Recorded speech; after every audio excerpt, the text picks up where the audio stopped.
Hey guys, Besa Gordon here. Happy Tuesday. Let me tell you, this is probably going to be the first, well, actually, you know what? I did this once before. This was going to be the second and only second time that I ever bring my butt to the radio station without actually typing up my notes.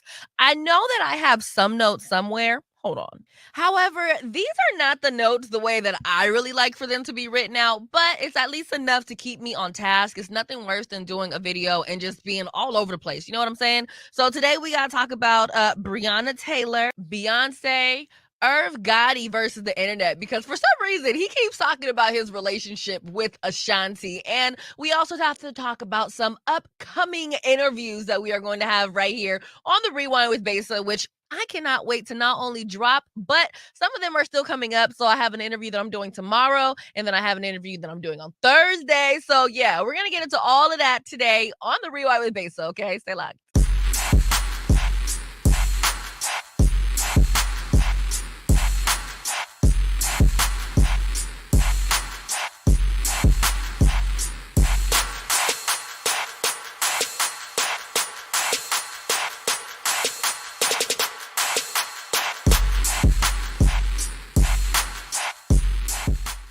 Now, first things first, okay? Currently we are still editing the interview that I did with KJ Wright. However, we do have some photos from the interview that I can show you guys. And I am actually really excited to drop this interview. It was really fun interview. Definitely didn't expect for him to be so talkative. Now, he did say for some reason everyone always assumes that he doesn't talk a lot, but really he's just a very observant person. And once he gets comfortable around you, it's all good. So can't wait to drop that interview for you all. And of course, in other things that happen to be connected with interviews, looks like the Biden administration has declared the monkeypox outbreak as a public health emergency. Now, here's a tingling when it comes to monkeypox, okay? Obviously, I am not a doctor. And at this particular point, like I said before, I'm really kind of over the whole let me watch the news and let me find out what's going on with this new disease or health illness, whatever you want to call it. Like, I can only get so much from a news anchor that's actually not a doctor. Like, at some point, I need a doctor to come out and actually break something down to me, and preferably a doctor that I actually know and trust. So, check this out. Tomorrow, I am interviewing Dr. Sydney Nelson, and he is going to come on here and talk to us all about this monkeypox situation. And I'm excited because I think that the thing that happened with COVID is we all had so many freaking questions. We all had so many things that we just didn't understand. We all had so many things to where it was just like, okay, what is really going on here? And who do I trust? What information do I trust? Eventually, people just started grabbing their damn information off of TikTok. And personally, I had to make it to where I stopped seeing people, no shade, that had the monkeypox on my TikTok because it was very just alarming out of nowhere after watching something super funny. Okay. It's one of those things where I'm like, I like, where's the vaccine? Why don't we have enough vaccine for everybody? Why is it so hard for people to get the vaccine? I'm hearing that people are flying to different states to get it, but yet this isn't a new disease. So I just have a lot of questions, and I would rather ask an actual doctor than continue watching the news and having someone reiterate facts that they potentially got from a doctor, if that makes any sense. Now, in other news, this case right here apparently took so much sense that just wasn't that damn common that it had to go all the way up to the FBI for civil rights charges against the 4 officers who killed Breonna Taylor to actually be put in freaking place. I'm not going to get too technical with this because, like I said, I do not like coming on here and speaking on anything that is very newsy, especially something this sensitive. So either way, if I'm not mistaken, their attorney general said that he was not going to fall to the pressures of convicting the officers, but yet it comes out that it was all planned. It comes out that there were falsified documents. And it took for the FBI to be like, something just doesn't smell right in the buttermilk. Okay. Like I feel that you cut this with some water somewhere. It's crazy that in a world where trying to get justice for brown people, and you have a brown person that basically has this case in his hands, and he just tosses it out. Like, from the sounds of it, if he would have actually done some research and actually looked into the files and just wasn't sitting here like, oh, this is just another movement, I don't want to fall to pressures of the movement, I feel like it would have been common sense for him to make sure that these officers were charged. But yet you made it to where the FBI had to come in. So, look, you guys, we have some news clips about what's been going on when it comes to the case of Breonna Taylor and the mini win that it is for her family that these officers are now about to be charged, potentially. Say her name. Breonna Taylor. Nearly 2.5 years after Breonna Taylor died in a hail of police gunfire during a botched drug raid, igniting a storm of protest across the country. Today, federal prosecutors charged 4 current and former Louisville police officers with civil rights offenses, unlawful conspiracy, unconstitutional use of force, and obstruction in connection with a 26-year-old emergency medical technician's death. Breonna Taylor should be alive today. Specifically, Attorney General Merrick Garland accused 3 officers of lying to a judge to get the search warrant being executed that night, as Taylor and her boyfriend slept, neither the target of the raid. We allege that the defendants knew their actions in falsifying the affidavit could create a dangerous situation, and we allege these unlawful acts resulted in Ms. Taylor's death. Prosecutors say the officers tried to cover up their actions afterwards, with 2 even meeting in a garage late one night and agreeing to tell investigators a false story. It was acknowledged that they violated her constitutional rights as an American citizen who have the right to life, liberty, and the pursuit of happiness. The officers have claimed they fired in self-defense after Taylor's boyfriend shot at them. Until now, the only officer charged in the case had been found not guilty of recklessly firing into an apartment next to Taylor's. Her mother, Tamika Palmer, says she has been counting the days for justice. Today's overdue, but it still hurts. I've waited 874 days for today. Louisville's police chief immediately moved to fire the 2 officers still on the force. And the Justice Department continues a separate investigation into the entire police department's overall policies and practices. Now, I do also have some footage from the conference where it was truly like announced and explained why the DOJ actually decided to charge these 4 officers. I mean, we knew why, but it's actually great to actually hear it and see it in this moment. Like her mom said, this is overdue, okay? It still hurts, but it gives me a wee bit of hope, just a wee. We allege that the defendants knew their actions in falsifying the affidavit could create a dangerous situation, and we allege these unlawful acts resulted in Ms. Taylor's death. The charges announced today also allege that the officers responsible for falsifying the affidavit that led to the search took steps to cover up their unlawful conduct after Ms. Taylor was killed. 2 current and 2 former Louisville, Kentucky police officers were hit with federal charges this week in connection with the 2020 botched raid that led to Breonna Taylor's death. Earlier, I spoke with Benjamin Crump, attorney for Breonna Taylor's family. Mr. Crump, welcome back to this Sunday show. The Justice Department charges against those 4 officers come after Kentucky had failed to prosecute 3 of the 4 police officers for Breonna's death. Your reaction to this move?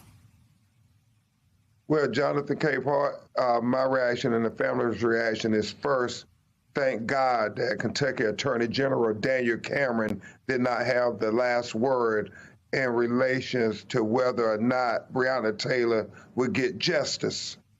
And Breonna Taylor's family, especially her mother, Tamika Palmer, is so grateful to Attorney General Merrick Garland and Christian Clark, the Assistant Attorney General who has the Civil Rights Division, for having the courage to follow the facts wherever they lead. And for the first time in the history that police officers are charged for killing a black woman in the United States of America on the federal level. It is something that is historic on every level, and it's inspiring to many of us who went out and voted for this administration to say we want to believe in the concept of liberty and justice for all, and that means Breonna Taylor and black women. Attorney Crump, you of all people are also mindful of the law, but also mindful of just how much higher the stakes are and higher the evidentiary procedures are when it comes to federal cases, and also how difficult it is to not just prosecute, but convict police officers or former police officers in the killings of civilians, particularly African Americans. How confident are you that the Justice Department will be successful in holding all 4 of those police officers accountable for Breonna Taylor's death? Well, Jonathan, you and I have been working and talking about these matters since Trayvon Martin. And in those 10 years, what we have known is you can never take for granted that African Americans will get equal justice when a police officer kills them unjustly. But we look at this Justice Department under the Biden administration, and what they have shown us is precedent-setting journey. George Floyd, the police officers who killed him were convicted on the federal level. Ahmaud Arbery, the young black man who was lynched for jogging while black, where all those amongst the lynch mob were convicted on the federal level. So we are hopeful. We're as optimistic as ever. And honestly, I'm encouraged too, because here's the tingling. For DOJ to pull up and be like, no, we are charging these people. What we're not going to do is continue covering this up. I feel like Breonna Taylor's case is the tip of the iceberg at this point for everything else that is now going to start coming down the pipeline, because, we always talk about when, officers probably covered something up, but not only did the FBI uncover that they were covering something up, but they're now charging these officers for it. And I can't find the particular clip, but there's evidence now that some of the officers met up in a freaking garage at night or something like that and created a plan for what and how they were going to lie about everything. The simple fact that they apparently, and if I'm not mistaken, I want to say it's the girl that's not currently locked up and she's cooperating and she plans on pleading guilty.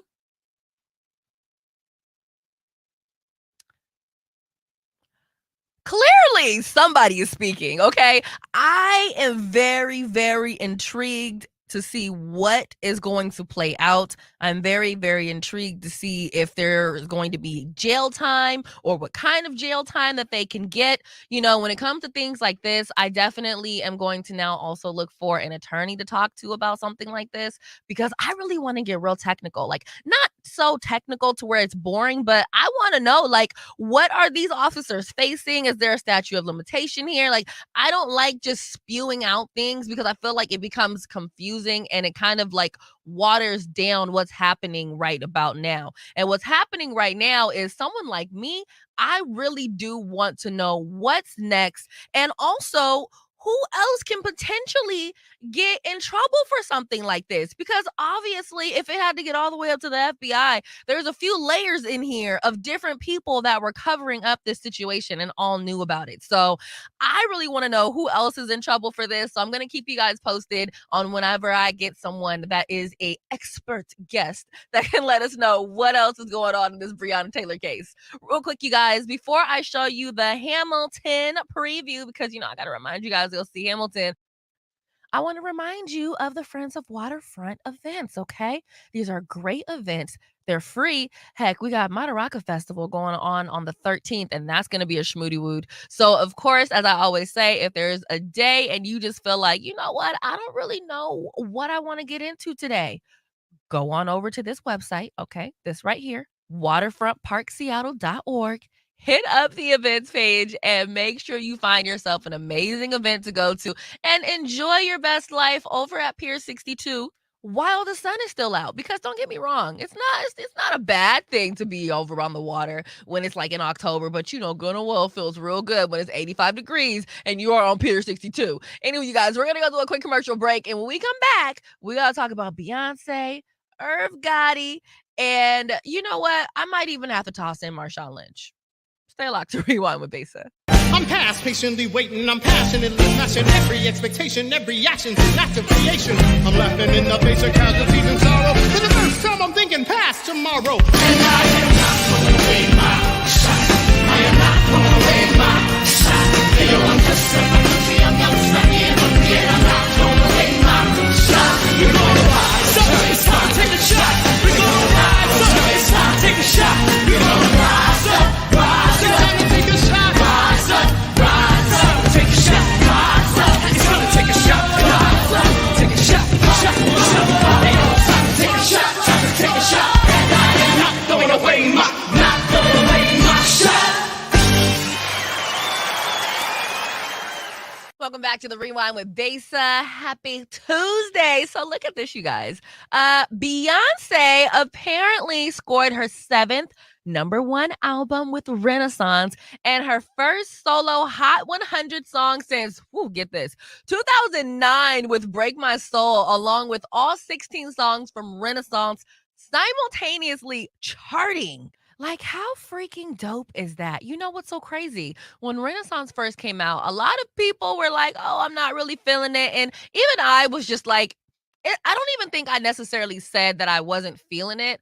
It just really wasn't what I was into in that moment. But it wasn't bad. I said so multiple times. The album has great energy. Like, the music in it is great energy. And I really think that, you know, in a world where we just have so many things going on, like the amount of car crashes, and it's not even normal car crashes. Like, these are some freak accident, you know, Fast and Furious style car accidents that are going on. There's just so much pain and heartache right now out here in this world. So to have an album like Beyonce's album Renaissance, that is just really a lot of feel good, let go, live your best life music, I just feel like it's necessary, you know? And I recently started listening to it again, I want to say last weekend, and I've like really started to fall in love with the album and the energy that I feel from the album. And I know some people feel a little crazy when people talk about energy because then they think about spirits and things of that nature. That's fine. That's fine.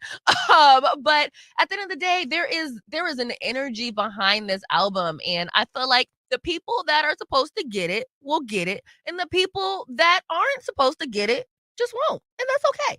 Because the album is #1. So obviously, there's a lot of us that are feeling that album. And maybe it's just not your cup of tea. And if that's the particular case, well, child, just grab another brand of matcha tea. Like, you'll be all right. Anywho, you guys, in other news, okay, show's called Drink Champs. It's a really, really good podcast show. Some people don't like it. Some people think it's trash. I think it is highly entertaining, okay?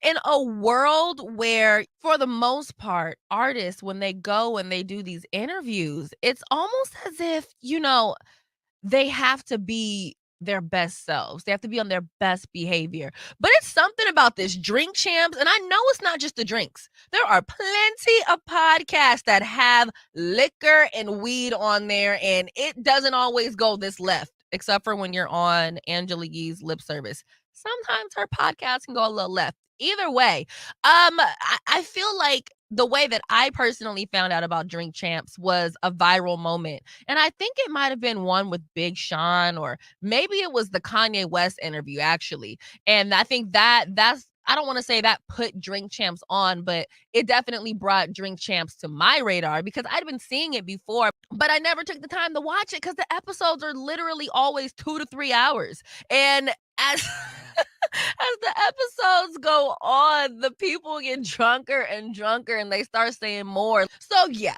things can get a little bit crazy over at Drink Champs. And this particular interview that was done with Irv Gotti and freaking Ja Rule was no different, okay? quick background, Irv Gotti and Ashanti were actually dating back in the day. Nobody knew because Irv Gotti was married, so nobody was supposed to know, okay? First and foremost, they weren't supposed to be messing around anyways, okay? Because the man was married. But furthermore, because he was married, that's also why nobody knew. So every once in a while, Irv Gotti will just come out of nowhere and he'll just spill some tea.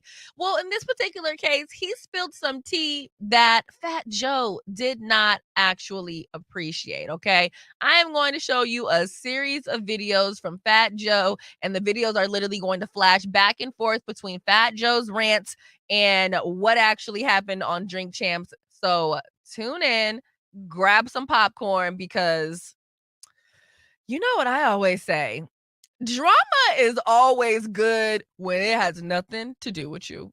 Drink Champs with Irv, you see what he said? I said, yeah, man. Irv Gotti is sucker, man. He is sucker. Whatever Irv has with Ashanti is 20 years old, right? And so I know he was making some points that mean a lot to him, his heart and soul. But when you keep ranting about somebody 20 years later, it felt like he's not over the young lady, right? And so also we didn't know that they was fucking, right? Because the whole time, I'm there. What's Love, Big Pun Record, on tour. I never seen them together like that. Now, I'm not saying they wasn't. They was. Or there was rumors they was. I never seen it. But I don't need to know. I don't need to know. Right? Now, it's okay if it's on a documentary. You got to say your truth for your documentary. But to go to Drink Champs and keep calling up, keep disrespecting, guys, I'm not going to be the one, I'm not the guy, to stand up for Ashanti, the brother that I'm not, the Ja Rule was standing right next to him. And so I'm not going to be that guy. Yeah, like, I'm not telling stories about a girl I was with 20 years ago. Did that ever get involved with the business part of it? That you guys were most romantically involved. Did that ever trickle down to the business? It helped her. Okay, I'm not following. It helped her that y'all was together? That y'all was... I mean, happy. Big record, right? Yeah. I'm so happy. Let me tell you how happy. So happy. Let me explain how the relationship and how it worked and how it worked to her. Yeah, dating at this point. Yes. Okay. So we're together. Matching watches? I imagine you bought her a watch too. I bought her a Mad. Okay. Birkins, all that. All right. I bought. She gained. Go ahead. I don't know about none of this either. I just know. Okay. So you Switzerland. Stay out of it. I'm Switzerland. There you go. We just finished sleeping together or whatever. Okay. I'm taking a shower. I'm in the shower. You could be creative after. Yes. Yeah. I mean, you're comfortable for this story. I ain't never heard these stories either. I'm getting comfortable. We got popcorn. Listen. Let me read popcorn. I'm in the shower. Don't steal my shit. I'll give you the quick story.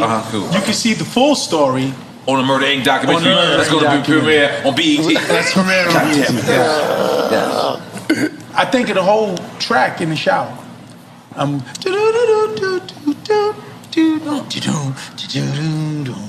I get out the shower, I call my Chink. I'm on the phone, Chink, yo. Chink Santana. We get to the studio. Chink. Chefs it up, the beat, everything. Okay. Now it's time for you to write. Yo, I want it to be a feel-good joint, like summertime things. I'm so happy, baby. Made me happy. I mean, but the energy. Beautiful record. That record came about because of our energy. You miss that energy a little bit? Not anymore. When like 20 years ago, when we stopped, like fresh out of it. I think I asked you this before. I'm gonna ask you again. Yeah. You don't go on her gram sometime and be absolutely not. Now, a lot of people have been going in on Ja Rule because, it's kind of like Ja Rule. How are you just going to sit there and let this man tell all this woman's business like that? So Ja Rule pulled up on this particular post and he left the comment saying, "Stop saying I didn't defend sis and all women when I clearly told Gotti to stop calling Ashanti/women the B word the same way I told Joe at Versus. Watch the interview before you talk ish. Now leave me the F out these grown folks business." Now, also, if you want to take a screenshot, you can see what some of the replies were saying. Now, part of me wants to be like, yo, you didn't defend that woman. You was Switzerland, okay? That was not defending her. That was literally staying out of it, just like how you said in these comments, leave me out of these grown folks' business. However, I actually did not watch the full interview, so I don't know what moment or moments that he may have told Irv Gotti to stop referring to Ashanti in terms that were not her actual name. I don't really know where or when those moments happened, nor do I know the actual energy that he gave out when he potentially, quote unquote, checked Irv Gotti. What I do know is I do remember watching Ja Rule and Fat Joe's versus battle, and Fat Joe was saying some rude things about Little Mo and Vita. Now, I would try to find the clip, but I don't feel like scrolling that far back. However, if you guys remember, Ja Rule did tell him to stop saying that and stop speaking to them like that, but it wasn't really in a, yo, if you don't stop, we're going to have a problem kind of way. It was kind of like a, now, Fat Joe, that's not nice kind of way. Like, you know what I mean?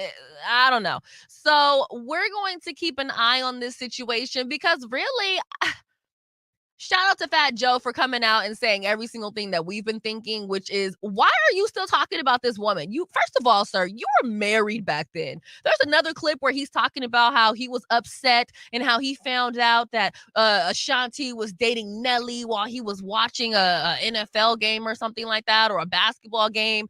And there was a commotion. And when they came in, they were like, oh my God, Nelly just walked in here with Ashanti. And that was how he found out. But it's like, weren't you married back then?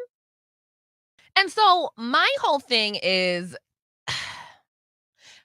it's kind of like the audacity of you to feel, one, so entitled to continue telling this woman's business, talking about when you were sleeping together and everything. And two, if you were married at that time, that's obviously why we didn't freaking know. But furthermore, I think I'm with Fat Joe on this one, when it's kind of like, if you were doing your documentary and you were really talking about how you were writing songs and somebody actually asked you that, fine. But if you're in the middle of a drink champs or any just regular interview that's not a documentary where you literally have to disclose everything, it's kind of unnecessary. But at the same time, a lot of things become very, very much so unnecessary when you have been drinking and smoking and you have hot lights on you.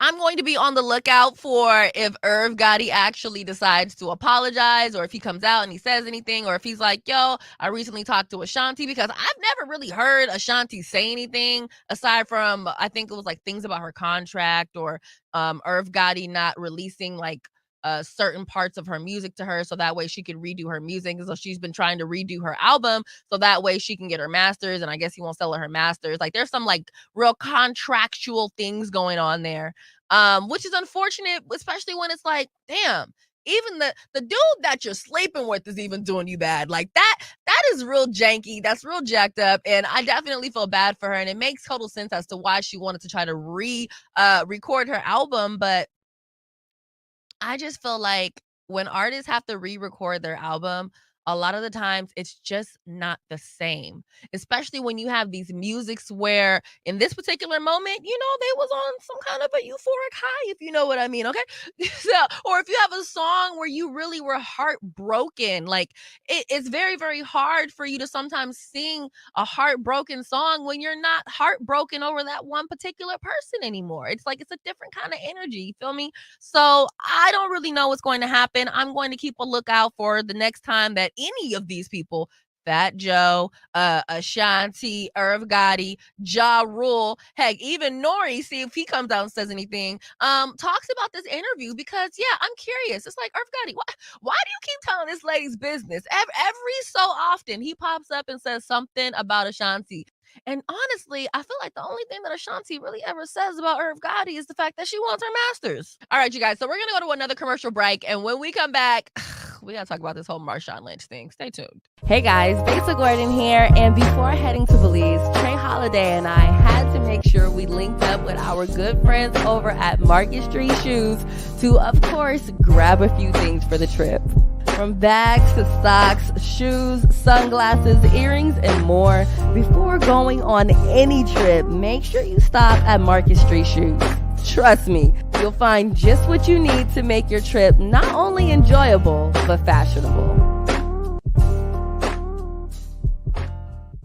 Welcome back to Rewind with Besa. I am highly confused as to what is going on with all these car crashes and just DUI situations, okay? There was the girl in LA that apparently she was, I guess, at her friend's house and got into it with her friend's boyfriend, or got into it with somebody, and then drove off in her car, and old girl was drunk and ended up just speeding through. I want to say she ended up killing about 6 people. Now they're saying sis is facing about 90 years in prison, and turns out, I guess she had she's connected to 4 other accidents. So that situation is a mess. Definitely going to look more into that. Then there's an actress that is in critical condition because apparently she was just speeding down the street for whatever reason. Haven't looked more into that yet, but once I do, we will definitely talk about that.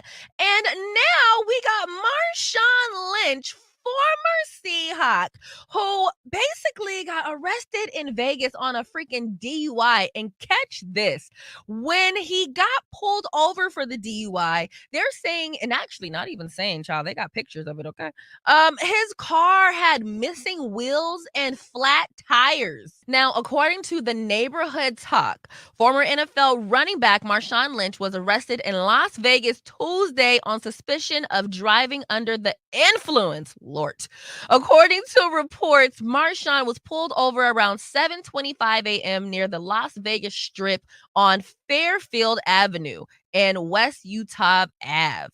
Sources told the site that he was allegedly tipsy.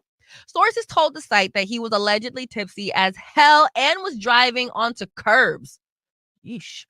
Marshawn was really out here driving reckless with one tire gone and another flat. He was cuffed and booked for DUI. He was also hit with more charges from failure/refusing to surrender proof of security, unregistered vehicle, and failure to drive in a travel lane.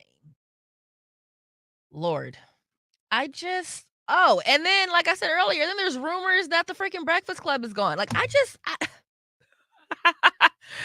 The drama that has been going on these last few days is crazy. And I didn't realize how much drama was actually happening until I started doing this show daily, because at this point now I really do have to look to find different stories and really research things a lot faster than I usually would. And usually I would just find things and grab my favorite things, but I'm noticing that there really is enough content for daily shows. Like your favorites and even some of your cousins are really out here doing the most, okay? So, look, we're going to go to one more commercial break, and then when we come back, we are going to wrap up today's episode of Rewind with Besa. Damn, Echo, you're savage.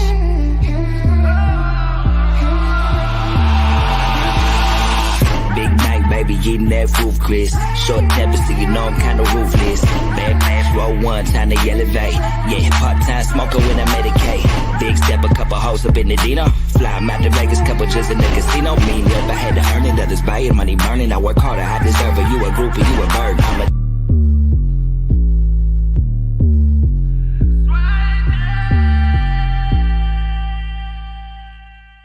Welcome back to Rewind with Besa. So in terms of what is going on for the rest of the week, like I said, we are going to have Dr. Sidney Nelson. He is going to be joining the show this week. I'm actually really, really excited to talk to him about this whole monkeypox thing because you guys know I've been telling you about monkeypox for a minute and I have some questions and I definitely need some answers because I thought it was like, you know, a form of herpes. And then doing some more research, it's not. So, yeah, I have a lot of questions. Also dropping my interview with KJ Wright this week. At least I hope to. Hopefully the edit will be done before the week is over. But if not, know that this interview is coming. And then I also have some more interviews that are getting lined up that I will tell you guys about tomorrow. So look, in the meantime, between time, child, tell me your thoughts on everything we talked about tonight. Do you think that these officers in the Breonna Taylor case are actually going to get convicted and have to truly do some real deal jail time? Do you feel that Irv Gotti is out of pocket for continuously telling Ashanti's business? And what do you think about Marshawn Lynch getting arrested on a DUI? And not only did he get arrested on a DUI, child, he had a flat tire and missing tires, and he was just driving on the freaking curb.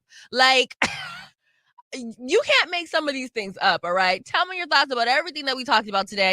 And if there's anything happening in Seattle that you want me to look into, definitely shoot me a DM at Besa Gordon and I can let you guys know what's popping. Otherwise, we'll be doing a recap of things happening in Seattle over the next few days tomorrow, if not Thursday. So until I actually get back tomorrow, you already know what to do. Keep up with me on social media at Besa Gordon. And of course, remember to keep your energy high.